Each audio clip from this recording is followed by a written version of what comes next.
Now this is Hollywood Unlocked.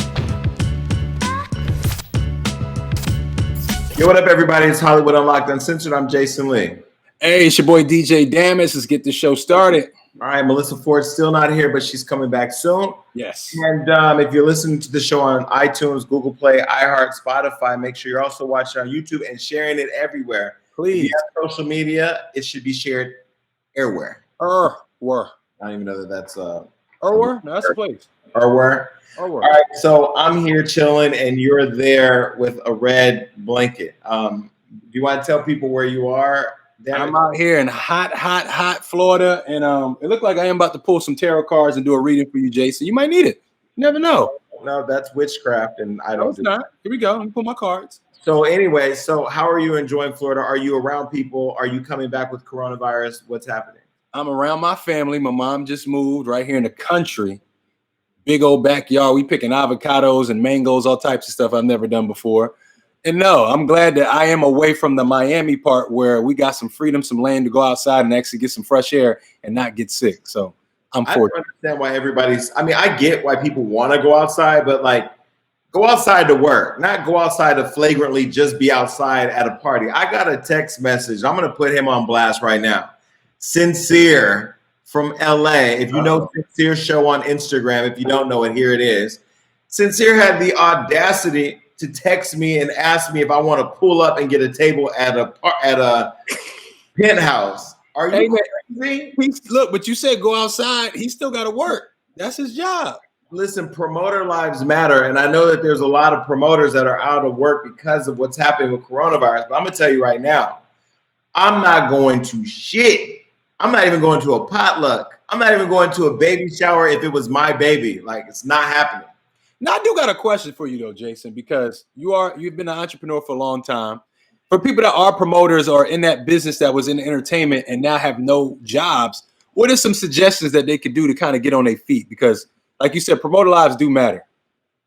Create another job that makes money right now. Like what, Jason? That's why we're asking you. At this point, though, if you're not making any money, it's because you've let the last several months go by without you taking advantage of the time you have to create your money. Yeah, let me tell you something. If you're a model, yeah, and you have a model body, and you ain't modeling right now, you should be the most popping online fitness training model that anybody's ever seen. Like, you should be figuring out ways within your community that you built online to figure it out. So if a promoter started a virtual party, would you buy a table and pull up? You don't have to leave your house. Well, here's the deal. One, I haven't drank in 5 months and I don't plan to drink anytime soon. Two, it doesn't have to be that. If you're a promoter, that means you're into marketing, because promoting means you're marketing a club. You're marketing a party.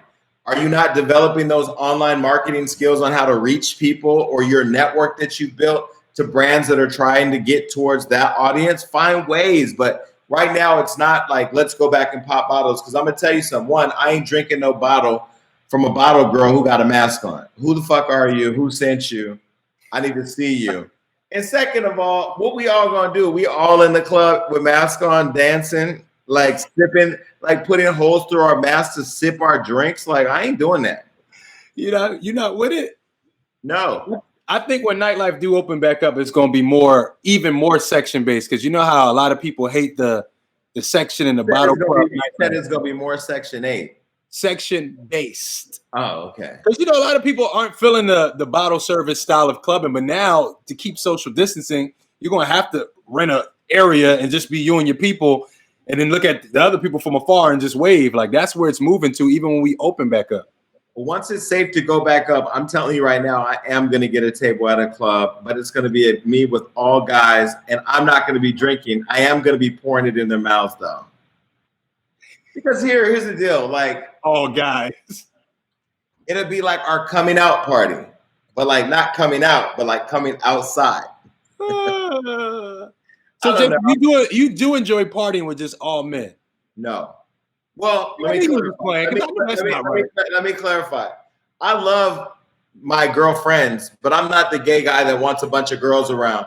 That's what these gay dudes in Hollywood do to make all the niggas come to their table. so they can use their girls to get the guys. I ain't got time for all that. I'm gonna tell you straight up what I want to do, when, where, address, put your phones in the closet. Nah, I'm with all the shit, but I'm not into the games it takes to get somebody. And that's their thing out here. Wait. That's a thing. Yes. I never knew that was a thing. Because how do you attract bees? With honey. How do you attract men? How do you attract men? With girls or money. Either way, they just want you. That's like a marketing tool. I'm not gonna do that. Now, can I go to the club and have India Love and Miracle Watts and all these fly girls? Yeah, those are my girls. Can that be your coming out party? Can you make that happen? Because I want to go to that one. No. I like that my one. party is gonna have a bunch of people at my table. I like Miracle Watts, India Love. Who else you got? Half of which don't speak English. So this side will be all my Dominicans, and this side will be all my Black friends. And then together we will be coming out again. And Miracle Watts will be there, right? Maybe. Okay. I love Miracle. Shout out to Miracle. Shout out to India Love. Shout out to all. I mean, I know all the girls, but I mean, again, I don't treat them like, come out so I can find me a guy. Like, for what? Now I got a guy who really wants to be with you. So he thinks so you treat me like a troll. You know how like, no, not troll, sorry, like a toll. You know how you go to from Jersey to New York, so you got to go through the toll. You're gonna get fucked at the toll booth.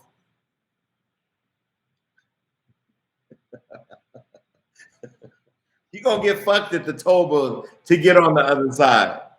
Now, like me, the toll booth's not that expensive. It's just annoying. You know what I mean? Like, it's never gonna go away. It's always gonna be there. Before you get the other side, you gotta make your payment. Like, where to drop at? You know what I mean? Like, nah, who wants to do that? It's too hard, too complicated. Well, just based off those few names you named alone, I'm looking forward to this party. So let me know when that's happening. Hopefully outside will open up soon. Sincere, hopefully we'll see you soon, man. See how the toll works? No. That's my milkshake that makes all the boys want to come to the yard. Okay, so let's get into, there's a lot going on right now. First, I want to open up by talking about Be Simone. She is a friend of mine. She is a friend of mine, but she's in the news, and that's what I do. It's sort of like, if you go to the Willy Wonka factory, you get some candy. You serve chocolate, so you're going to get served. If you don't like chocolate, don't go to Willy Wonka's, but you come to Willy Wonka's, you're gonna get chocolate. So, Be Simone. I like to think I know Be Simone. I like to think I know her. I like to think I know her to be a humble, bossy woman who created her brand out of nothing, who went on Wild 'N Out, did a season. She kept going for it. She didn't get it right away. She kept going for it. Finally got it. Became a star, I think, on Wild 'N Out. She's somebody that gets a lot of episodes, and she's really good. Always has a positive word. Never heard her say a negative thing about anybody. But recently, she's been in the headlines a lot. And as a friend, when I see people that I consider a friend in the headlines, I will reach out to them. Yeah. Say, hey, I see you in the headlines. I want to help you. Tell me what's happening. Let's talk about it. And when I first started seeing the series of things happening with her, the first one I think was when she was talking about making $1 million, and the goal was to make $1 million. I'm like, in my mind right now is not the time to talk about making $1 million, because people are losing their jobs. People are at home struggling. But I got what she was trying to do. She was trying to motivate young fire. Yeah, motivate them on how to turn their network into net worth, and how to pursue that goal. If that was her dream, if your dream is to make money, to pursue it. But I'm also 42 years old. I'm older than her, and I've had a lot of experience, and I work online, and I know how the online shit works. I called her to say, hey, maybe you shouldn't talk about how much money you're making, because the IRS is paying attention. First. You just don't want to talk about that, and she, was like, yeah, okay, whatever. She just, it wasn't a big deal, so whatever. But, that was my trying to help kind of thing, because that was your initial. That was my initial. Then when the Black Lives Matter stuff rolled around and she had made a comment, the tweet that she said about the Black Lives Matter, she said, "I'm not living to please man. I'm here to please God. At the end of the day, I'm a Christian. I'm God-fearing. I have to answer to him. I'm not going to ask myself, what would Jesus do? Not what I'm going to ask myself, what would Jesus do? Not what would an angry Black woman do?" And that was in the heart of all of the uprising around George Floyd and people saying that, Atlanta is Black, so we shouldn't be doing that out here. And people were really mad about her post. Again, as a comedian, if you are not a person taking on social issues as a part of your brand, don't speak on them like that. Get counsel before you speak on them, because when you're talking to 5-6 million people, if you leave shit open to interpretation or you don't say it right, then you got to deal with, the chips when they fall. And I actually called her to say, hey, this is online. Do you want to say something? Do you want me to help in some way? What's your perspective? And she was really dismissive of it. And I was like, okay, now I'm gonna leave it alone. So then she did an interview with Nick Cannon. And on Nick Cannon's show, he asked her what type of man she liked, because, her thing is always saying, I want a boyfriend, whatever. Mm-hmm. That's really what kind of built up her following. That's her thing, which is great when you can find your thing that connects with the fans. When she did that, and she said she don't want a guy that has a 9-to-5, they drug her for filth. They drug her for the entire film. Did you see that? Did you see it? Did you see it? Oh yeah, I seen the clip. She did it with old boy. Fans didn't really like that. What'd you think about it? I felt like I understood what she was trying to say. I felt like the messaging was just wrong. Basically, she just wants somebody to understand her lifestyle, somebody that probably has a similar lifestyle to hers. But being that she is an entrepreneur and a lot of her money goes straight to consumer, a lot of her consumers have 9-to-5s. You got to be mindful of that. I think we all have to be mindful of that in a way. And I think that was a first good lesson of, she has this newfound, I won't say fame, but this business model she has is new.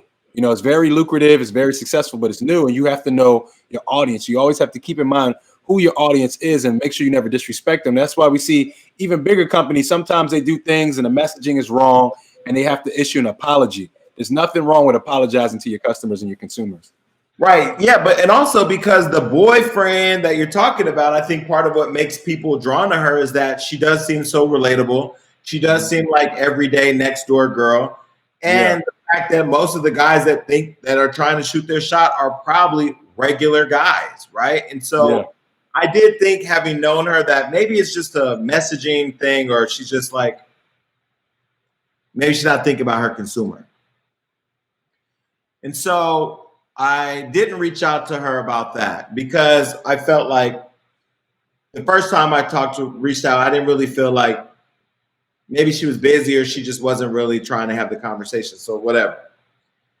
But then she got accused of plagiarism. And I'm an author. And so I didn't even see myself as an author when I responded to it publicly. I just put up a picture of her at my birthday party. I said, look, this is my friend. I'm going to support her through the tough times. I mean, it is what it is. I'm going to still do my part and talk about it on Hollywood Unlocked, which I have, which we're doing now. But as my friend, I don't turn a blind eye to what people are saying, right? But I'm not going to drag her either, because I didn't feel at the time she needed to be drugged.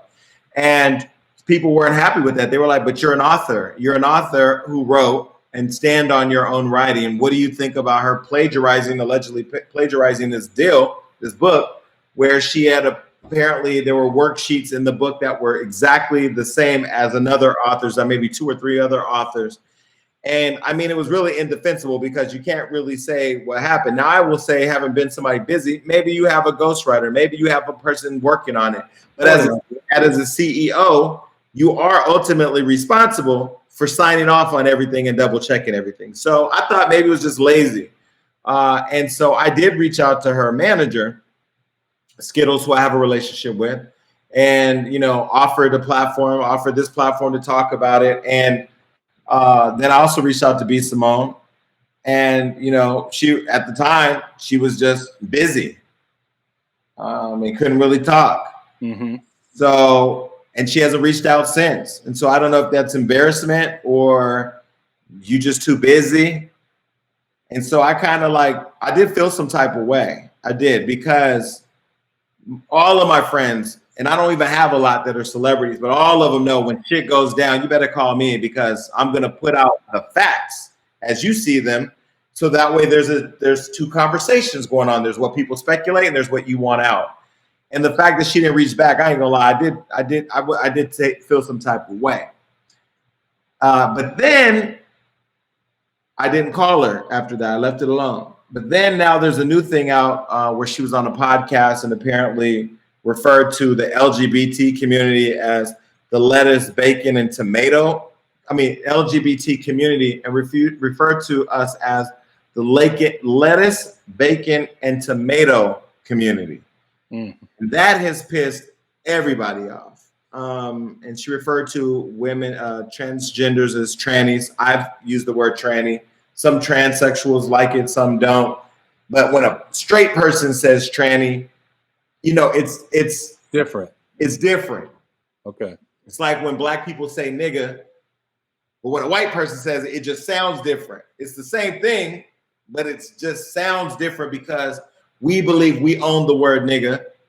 And the transsexual community is, T.S. Madison's come on this show and educated me about. Some people just don't really like it. So I try not to even use it anymore. And I don't know, with everything happening, I haven't talked to her about that, but I will say I'm really disappointed. And I can share what I'm saying here because this is my platform and I built my audience that supports my views on things. And I'm telling you, I'm disappointed. I don't know that even Dave Chappelle has called, he called us the alphabet, right? So some can argue what's the same thing. And I will say him telling his joke is different than being on a podcast, giving an interview and talking about a community that you're not a part of. Yeah. You can't say you have transsexual friends so you can call a trans person tranny is the same as a white person saying I can say nigga because I got black friends. It's the same. And black people, we got to understand something. You can't be out here talking about equality and Black Lives Matter when, on the other hand, you're shitting on an entire community that supports the black community struggle because we too have had similar challenges. And I don't know, it just really, I want to have a conversation with her, but I want to have a conversation. I think the only way to really have it would be here on the show, to have an authentic conversation. But what do you think about all that? I heard the clip and, I'm recently becoming more knowledgeable with everything that's going on in the LGBTQ community. And so I'm just as naive. Now, this clip was from a long time ago. It was on the Horrible Decisions podcast. And I know overall, Be Simone is looked at as a comedian. I don't know if everybody looks at her like that. So I'm not trying to cut her some bell, but I think everything she somewhat does, even if it's on a podcast, I look at that as work for her. And she's trying to create the funny. Is it funny to do something that's disrespectful to a community of people? No. But there are some to say, to argue that, comedians always have pushed that line. So I'm not the person to dictate whether it was right or wrong, but I did look at it from both sides where I don't feel like she wanted to come off offensive to anybody. I don't feel like Be Simone personally hates that community or wants to disrespect that community. So that's the angle I look at it from. Only meeting her a few times, I don't get that energy from her that she wants to disrespect a community of people. I don't think that Be Simone is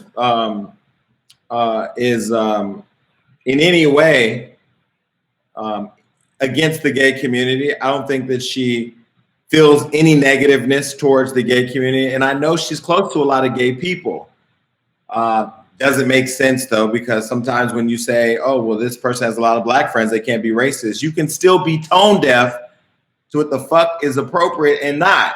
And honestly, I have to take a step out of being friends with her and look at it and say, okay, maybe you're not against the gay community, which I don't believe she is. Maybe you're not a plagiarizing author. Maybe you just have sloppy work. And maybe you don't hate the guy who works 9 to 5. You just don't want one. But maybe you should just stop talking right now.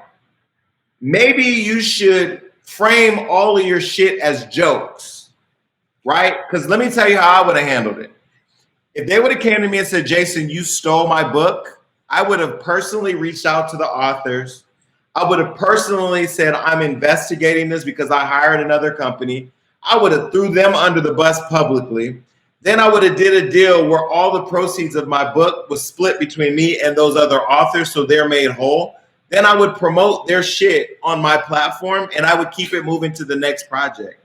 There's a way to handle things. If in the midst of a trial, like you're going through being drugged by all these people, I would not get on a jet and show myself on a yacht looking unbothered because people are upset. Because you know what? Those consumers can smell arrogance. They can smell zero fucks given. And guess what? All of us are dependent on the audience to show up for us. Yeah. And I just don't know if it's just you're not getting advised properly or you feel defensive. So now you got to make it look a certain way.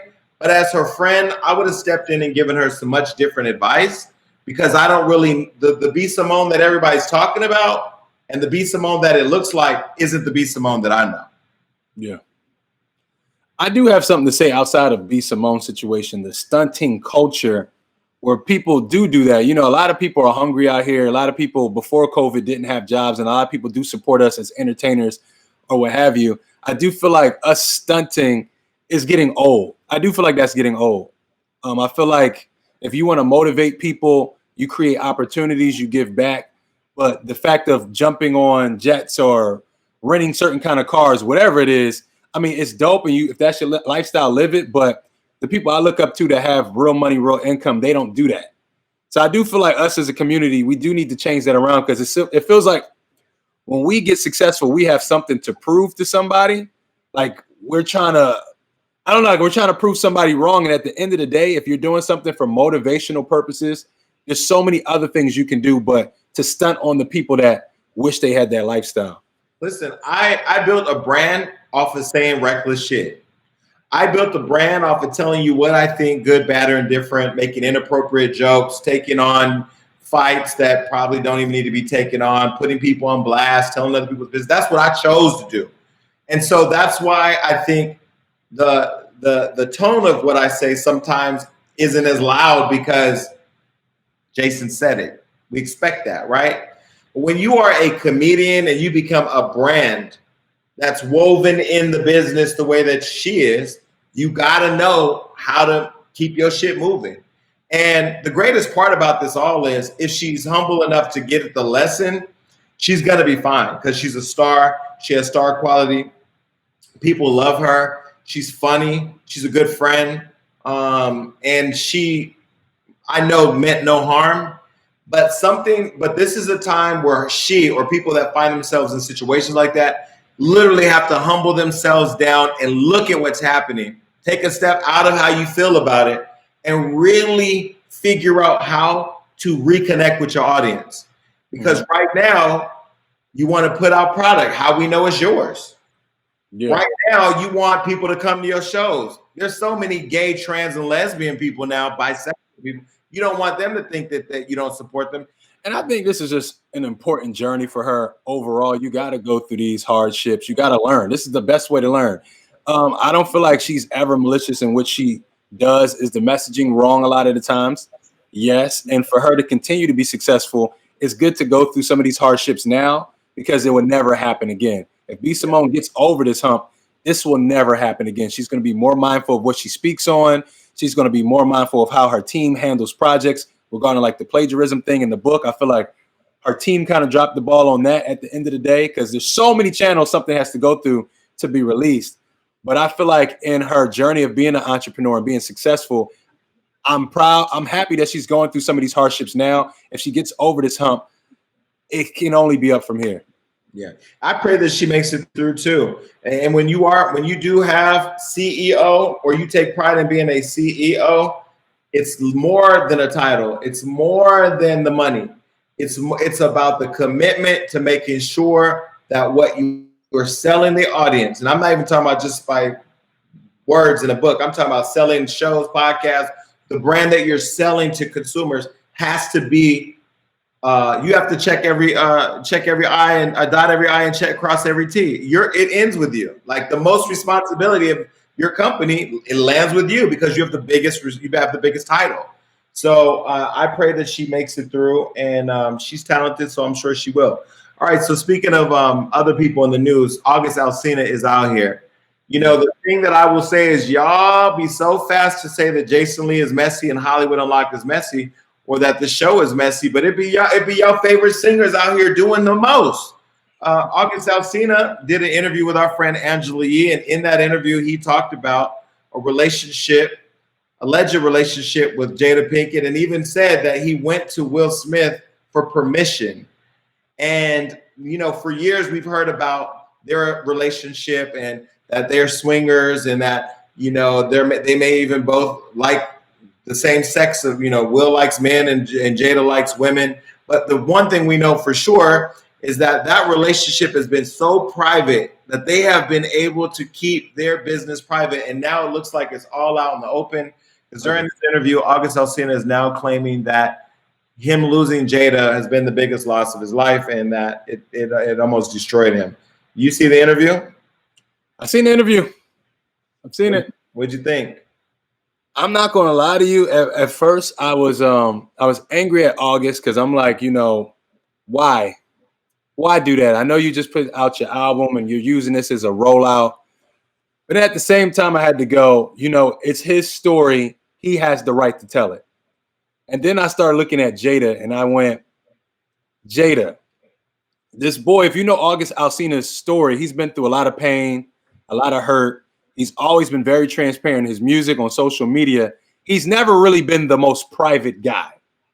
So then I kind of took my blame away from August and was looking at Jada like, you had such a closed mouth. Like we might have speculations on how the relationship worked between her and Will, but we never knew, you know. And if some people did know, it wasn't out there like this. And I feel like her stepping in to help August, because that's what she was doing more than anything. She was trying to get him through some things mentally. And then if they were to be intimate, you gave him so much. And for you to be married, clearly that wasn't going to be an ongoing thing. And however she pulled it away, he feels betrayed. And you know what betrayed and spiteful people do.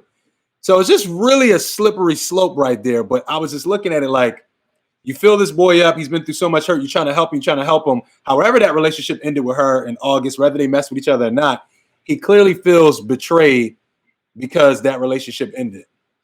And this is what I will say to all of you bringing the wrong queens in your bedroom. Stop bringing the queens in that don't know how to keep their mouth shut. Because God forbid he come out next month and say that Will let him down because, you know, Will ain't hitting it no more. And then now we got to deal with that, right? And the problem that I'm having with all of this is that we need transparency. We need transparency. Now, this needs to be at the red table. This has to go to the red table. It has to be at the red table. I'm going to do a post on Instagram where I say, look, I'm buying me a bag of popcorn today, and I'm going to do a video, and I'm going to be eating my popcorn, and I'm going to say, we need a red table talk about this. Because this is the thing. Nobody is beyond reproach. Everybody should be able to have a conversation about everybody. Beyonce, Jay-Z, Oprah, everybody we think is at the Illuminati Council. We should be able to talk about them and not fear being killed or shot at or canceled. You can't cancel me. And so I'm just sitting here going, y'all pick the most fragile nigga. Y'all pick the most fragile nigga with if you shake him, all the pieces that are broken inside the box are rattling all around. And you made him feel like you loved him. Jada found out he had that big penis. That's what happened. And then you used him. Then you used his body and then cast him out. Can't do that. You can't do that because now guess what? He's telling his story. That's how I felt. I was like, I mean, can I be mad that he's telling his story now? But the thing is, do we know if his story is true? We don't know. If he said it's true. If he said it's true, and I'm going to tell you right now, I know how Jada works because I remember how she cleaned up the whole scandal with Jordan Woods. Use her red table to clean that up. I'm telling you right now, Jada, I love you. You are iconic to the Black community. You are iconic to us at Hollywood Unlocked. We love you. We love Red Table Talk. We love your family. I think Will is hot, so I know why you got him. You were best friends with Tupac. You're everything. But I'm going to tell you something. I'm going to be watching you on that red table, and I'm going to be eating my popcorn slow, and I'm going to be sipping my Lipton, and I'm going to be watching. And you better be honest. Yeah. I mean, for real. It's just sad because now it affects the whole family. If Jaden does anything, they're going to ask about August. Willow does anything, you got to ask about August. Will Smith drops a new movie, he has to do press. You're going to have to ask. So your wife has a thing with, it just puts everybody in this weird situation. Will Smith has already denied the claims. Hold on. You know, during the conversation with Angela Yee, August Alsina said that he got Will's blessing. What he said was, I actually sat down with Will Smith and had a conversation due to the transformation from their marriage to life partnership, and he gave me his blessing. And so, so Jada's rep said it's absolutely not true, and Will is saying that it's not true. The fact that you got Will and Jada even talking about their bedroom, it's terrible in public, is crazy. Well, I'm going to tell you another person, friend to the show, Tisha Campbell Martin. Well, she losing Martin because she losing that last name for her divorce. You know, they used to say that her ex-husband, Dwayne Martin, was Will Smith's boyfriend. I mean, there's been rumors for years in Hollywood that those two used to, you know, pump each other out in the backyard. But listen, I don't know that to be true. You know what? No one sat down and did an interview and said, yeah, I did it. It's all speculation. Oh, no, I'm not saying that they used to pump each other out. You're saying it. What I'm saying is this is the clear difference between this situation and this situation. Well, hold on. So Tisha Campbell went to Instagram, and I love Tisha. I'm going to tell you right now, I fuck with Tisha's vibe. When she was at the studio, didn't you feel like she was cool? Yeah, she's cool. She felt like there was a lot she wanted to talk about, but she couldn't. But Tisha, you are welcome back here at the show because baby girl, she put she went on Instagram. She said, the truth always comes out in the end, no matter how hard anyone tries to hide it. Lies are just a temporary delay to the inevitable. And her caption said, don't have to say a word. God reveals all. Can't put a spin on that. And a fan said, thank you, even though they lie to the end. And Tisha said, she responded to the fan and said, and you're right, they will lie to the end, capital will. Oh. The real key is that people will stop believing them, capital will. Now, Tisha, we know what the fuck you did there. You're this close to telling us that the reason why you left your husband is because Will busted it open. But here's the deal. I've always thought Dwayne Martin was sexy, and he's cool with me. So, Dwayne, I'm not throwing you shade at all. If you're gay, call me because you're single too. But Tisha went back on Instagram. Tisha went on Instagram and she said, I don't do subtweets. I don't do messy. It's not your girl. Sorry. Don't be pulling me into no mess. I don't have the time. You got the time, girl. You knew what she was doing. So we will be following this, capital will. And we will tell you what they say, capital will. And we will keep watching you, Tisha. What do you think? That was a lot. You just, I didn't know about none of this. Where there's a will, there's a way. I will mind my damn business. That's what I'm going to do. I won't. I refuse to. And you know what? I had this whole moment last week where I said, you know, I'm really trying to be better. I really want to help out, and I'm going to still help out, but this is who I am. So I got to stay true to who I am, you know? So this is a mess. And August Alsina, I'm not judging you. Nope, not judging you. You can come here to the show. I even let you lay down and tell your story. You know, like how therapists do. Mm-hmm. I won't be there for that show. Why? August Alsina laying down. You ain't gonna be laying down in a bed. Over. I'm not doing that. No, but we should have August come on the show. Absolutely. Listen, we joke, but whatever. You're here. You're welcome here. All right. So Rich the Kid is in the news. Have you been reading what's going on with Tory? Yeah, I heard about it. So this is according to TMZ. They said law enforcement tells TMZ that Tory Bricks is one of several alleged victims of a home invasion earlier this week in LA, where the perps allegedly made off with more than $100,000 in property. There was supposed to be a party going on at a rental house. 15 to 20 people were there. And sometime around midnight, cops say 6 men wearing masks entered through the back door and held everyone at gunpoint, demanding the party goers to, drop off cash, jewelry, phones, and he stole 5 purses. So people are saying that that this is like a insurance scam, that they feel like this is, they say lightning doesn't strike in the same place twice. Well, this would be 3 times, I think, for them. Is this the 3rd time? I think they robbed Rich the Kid at a studio, then a home invasion. I think this is the 2nd home invasion. Really? But to be honest, man, it could be a scam, or honestly, this happens every day, Jason. You know that. These people. I don't know. You don't know that well. People. I don't know people that are getting robbed 3 times. I think a lot of people don't talk about it, but these home invasions aren't anything new, especially since I've been out here in LA. They happen pretty often. Do they always make headlines? No.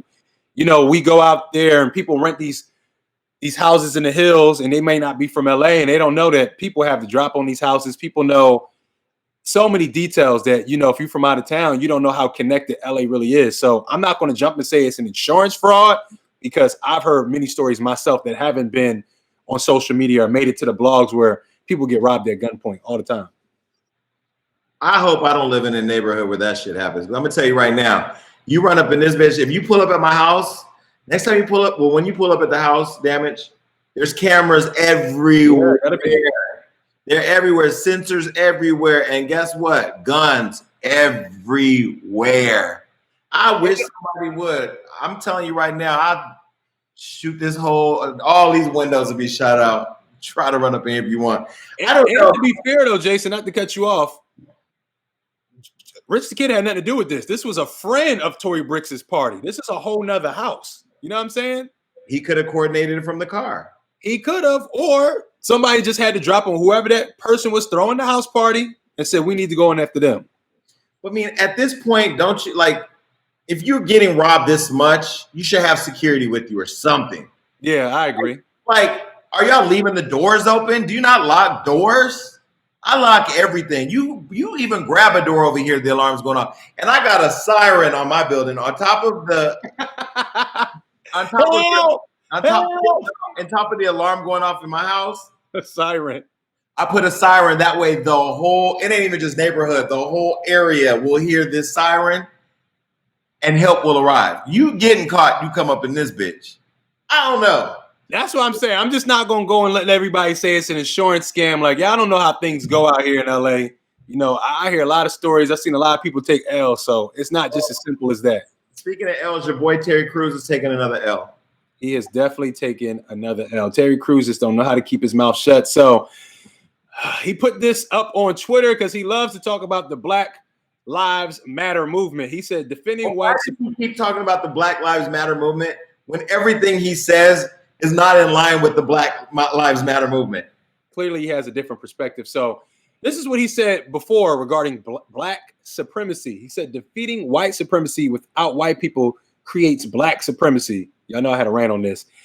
Equality is the truth, like it or not. We are all in this together. So he got a lot of backlash. People calling him a coon. He did not stop him. I called him a coon.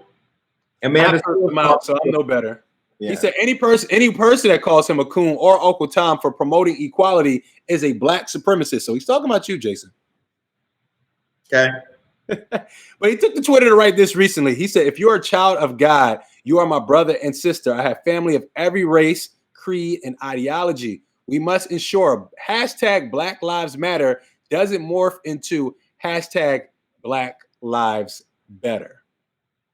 Listen, I don't know what to tell you. I will say that, one, Terry Crews isn't even a big enough star to be in the news this much about shit that ain't got shit to do with shit. Second of all, when I see him talk now, he's like a white, he's like a black man who don't have no way of even trying to be white. And his movie John Henry fucking flopped. And this is the thing. It goes back to the whole conversation about Be Simone, right? You can't be this tone deaf to where you think the shit you're saying makes sense. Where have you ever heard, because you love being black, you're a black supremacist, because you love and take pride in being black, all of a sudden now you're saying black is better? Who even says that? Who says This is what I think it is. I think majority of Terry Crews's friends are white, to the effect where he's trying to do things to make his white friends feel comfortable because he believes they're not racist, and they may not be racist. But this way of thinking he has is just so counterproductive, and it just really makes no sense. Like, never has any black person ever went around and act like they were better than anyone, because for the past 600 years, we haven't been better than anything. We've never been put on a pedestal to have this air about ourselves to be better. We are not positioned in society that way.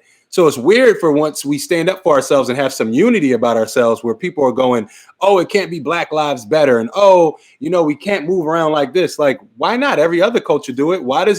Because we love ourselves, it makes it a down for somebody else. Just because we love our own culture doesn't mean your culture is bad, doesn't mean our culture is better. We're just finding our sense of pride with our culture, because our community and our culture has been divided, has been raped, and has been taken from, has been stolen from. Us having a sense of unity is a good thing. It shouldn't be, oh, now that they have unity, they're going to think they're better than us. We never really got to build this unity. But that sentiment even coming out of a black person's mouth is the craziest shit. I've heard. At this point, I have to say, Terry Crews, if you're listening, who are you? Like, who's consulting you? Do you really believe you're either moving he really believes this? No, he there's no way he believes this. There's no, like, literally, you have to be moving NBC's agenda. You have to be, somebody must be putting fuel in your pack to make you go out and look, because you look like a damn fool. At this point, I now believe Terry cannot be proud to be black. There's no way. There's no way. Because it's so reckless. It's so reckless. And given where we are right now in the climate right now on racial issues in the country, and black people already looking at you crazy, you can't be on your own shit to where you think that, man, I don't care what they say. I know what I'm saying is right. There's no way. He has a different view of what equality is. He's not acknowledging how far behind we are in this race of racism, where he looks at equality as, if black people start having some self-esteem about itself, it's now an opposition to white people. He's actually trying to create a race war that's not there. It's really sick when you think about what he's doing. No one else is talking, like, no one else has this rhetoric. That's what I'm saying. That's why I say he has to be moving some agenda. He reminds me of Samuel Jackson in Django. The ultimate coon. Yes, put a side by side up. This is who the fuck we talking about, right? So I don't know. I'm over it. Terry Crews, I haven't watched John Henry just because I wanted to support you. Being black, it was a shitty film, by the way. It just didn't make any sense. It was stupid. I like the scores, and it was good music in there. I couldn't even hear the music because it was so stupid. Well, speaking of stupidity, Walmart is now not selling All Lives Matter merchandise anymore. That thank you. Probably makes sense. Did you see? Can we just start by saying that to anybody who's watching this?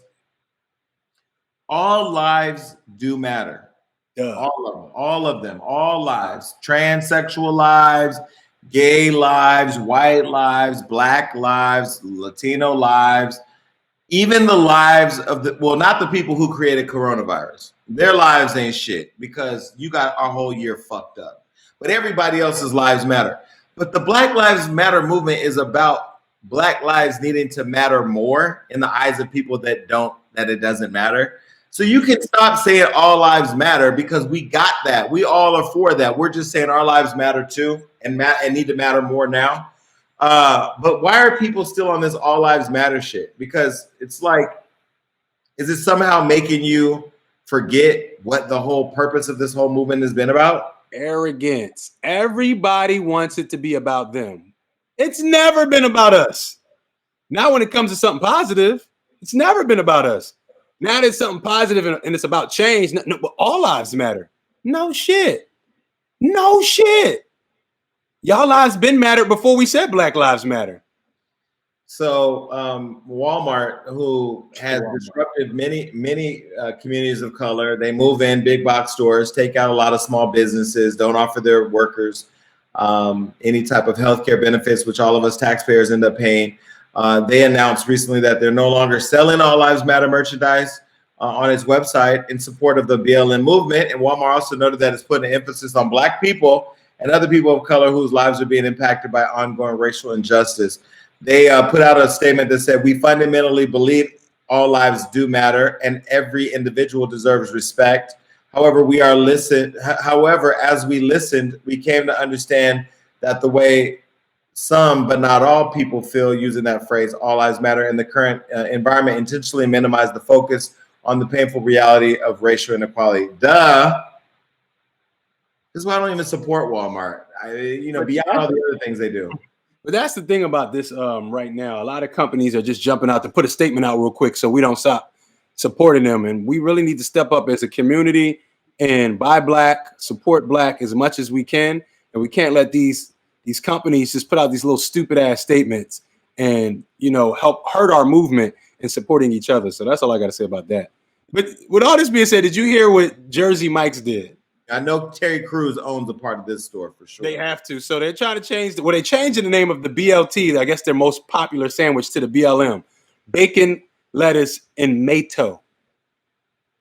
That's how they're fighting racial injustice in America. That's how they're stepping up and basically holding their fist up. Jimmy. So basically, they want you to digest the Black Lives Matter movement. And depending on how thick the sub is, it could choke you. You could choke on it. Let me tell you something. It's nothing like after a good protest to go down to Jersey Mike's and get the BLM sandwich, to stick it to the man, The problem with these companies, this is the thing, right? Everybody want to seem like they're down. I rode by a business the other day that had Black Lives Matter in their white ass window. I know damn well they ain't never uttered the words Black Lives Matter. They just don't want looters and protesters to fuck with their shit. And there's a lot of companies that are playing to the cry for equality by, acting like they're down, making these statements, these broad statements about committing hundreds of millions of dollars. But then, where's the follow through? Who's policing this shit? Because I don't even believe it. I think half of it is just to distract us from the fact that they've had racial practices going on over there. You look at Essence Magazine right now, under fire.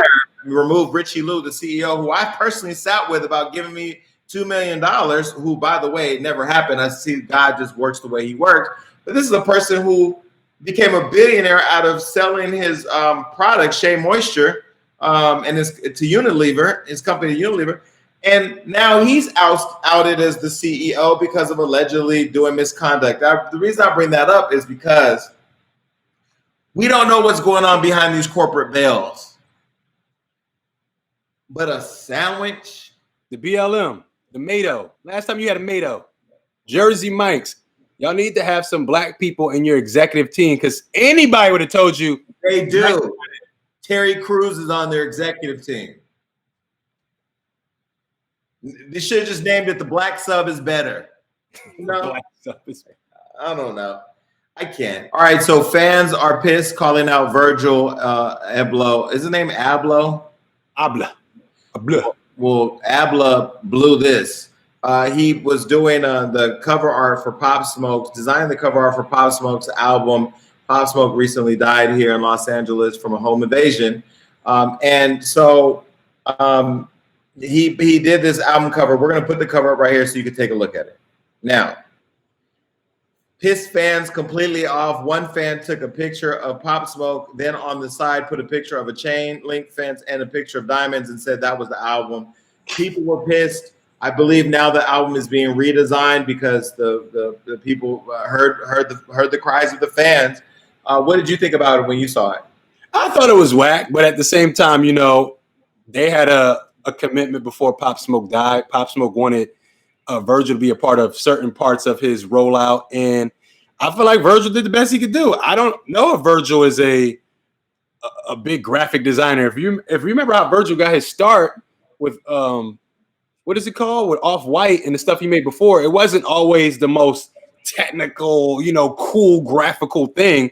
So I think, Virgil actually probably did the best he could. His best just wasn't good enough.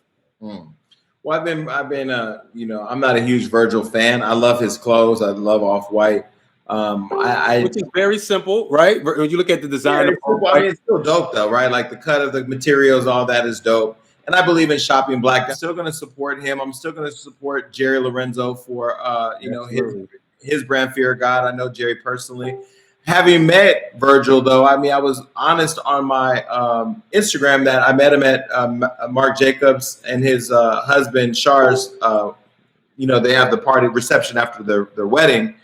And he just seems he comes out very arrogant and very dismissive and not really interested in having to talk to anybody that I guess isn't helping him to build clout.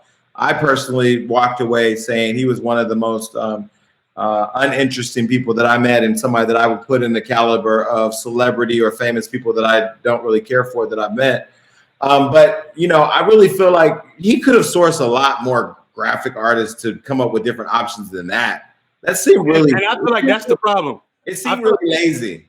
I feel like he really himself tried to do it, Jason, where he probably should have had a team that he curated, put it together. He was like, "No, I'm gonna put my personal touch on here. We'll do a little bit of this on clip art, my Microsoft Word." Not clip art. Yeah, I don't think it would pay them this, but I'm glad that the fans. That's what I do love about fans and most fan groups is they will hold their artists down and make sure that they're, honored in the most appropriate way. So I hope that they get this all together, and I hope that people are happy with it. And 50 Cent was died at what? He was killed at 20 years old, 19, 20? Yeah, I don't think he was even 21 yet. Yeah, sad. And 50 Cent, I believe, seen it before it went out, and he said on an Instagram post, he tagged Stephen Victor, who's running Pop Smoke's musical side of things. He was like, "I told you this thing was ooh." So it's like people seen it, I guess, before it was released and was trying to put the word out like, "This ain't it, y'all." So, well, they know now. Yeah, it was really a bad cover. Well, listen, I hope that everybody pulls that together. I pray that everybody has a great week. Be safe out there. Rona is still in the streets. Stay in your house. Stay away from people. And be blessed. Damage, please put the tarot cards down and come home.